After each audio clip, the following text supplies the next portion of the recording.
May gabi sa tanan. Biipod. So, ang pulong na ako ipasang kay Amay ra kung outside to para ma-understand ninyo okay.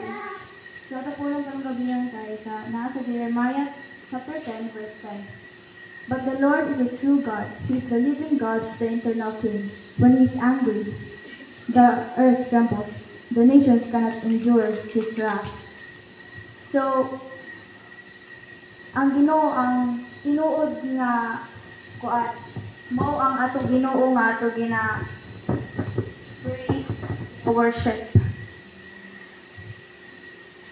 Not only that, He is the eternal King. Pag malagot siya, the earth tapos tanan tao sa kalibutan kay dili makakuha siya pagkasuko. So naman ko i-share amo advisor ganina nga kanang murag na ianpod ko ba kay di ba kanang mga adlaw kay daghanay kanang earthquake, daghanay mga kuan na mga videos nga nag-viral po o nakita po na ako sa Facebook nga naglilog, nag-video sila. Instead of kuan, kanang mga ngayo kagad o kanang tabang, ang ilagi pang litok kay yawa. Na makita na ko na siya nga, yawa, dili kay Lord, tabang Lord, Lord. There are two types of people ngayon kanang di jud mapugma ng baba nga makaingon jud og yawa kay murag mo na jud na iya nature nga yawa na jud iya makuha sa iya tibok sa iya mo na jud iya malitok. Pero kita nga anak sa Diyos. Makaingon jud ta, Lord, tabangi ko. We are not like sa ila nga kanang nga na jud.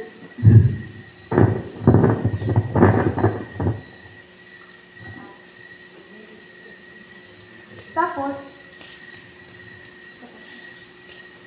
lagi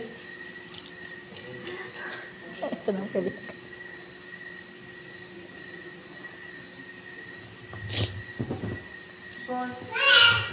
moto dapat maybe it's because kuan na ginatala na dito sa mga pagkalit kay more ang time usahay more ang time nga mga itagtabang sa iya kay na-realize ko din ako but usahay makalipot ko nga kanang kuan ganit everyday magbasa og words of God.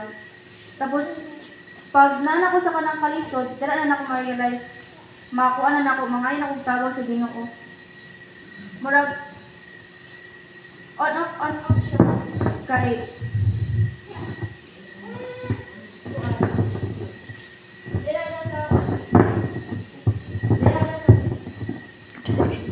Perito. nato tawag dili sa like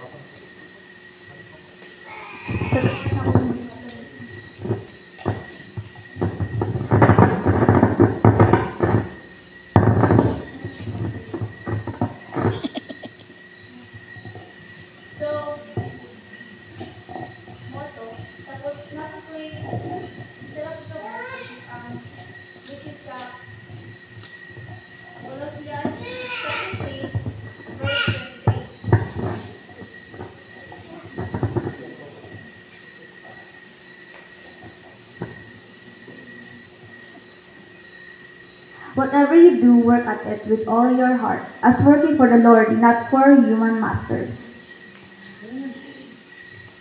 Kanang, while nag-prepare ko ganina kay, busy magod ko kanang mga adlaw kay, nakoy kanang join nga kanang contest, mo na ganina pa ko naka-prepare. Pag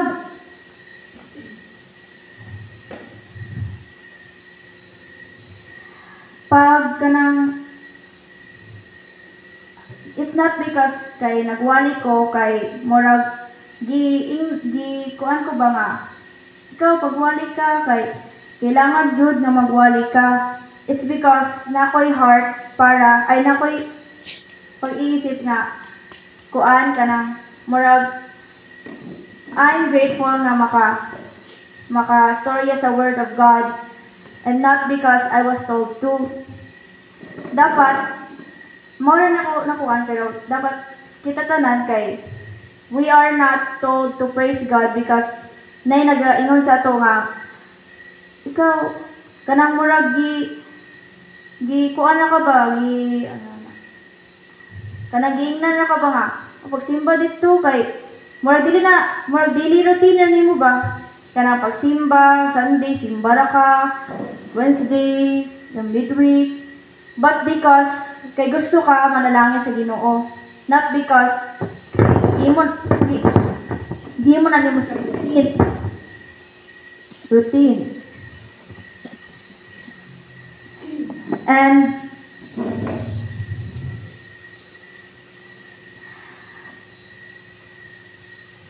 mora to.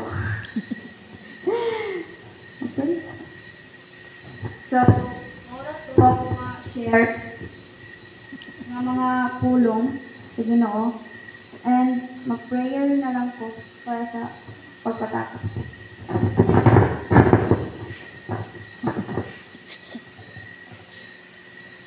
Lord, salamat Lord kay successful ang paghatag ako sa Amen.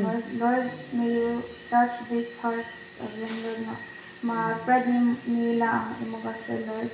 Lord, I pray, Lord, nga imong i-guide ang heart, Lord, katong sa imo, Lord, and we will surrender ourselves to imo, Lord, and we will repel our sins, Lord. Lord, I pray, Lord, nga we are not praising you because we are told to, Lord, but we are praising you because we insist to, Lord. In Jesus' name, we pray. Amen. Amen.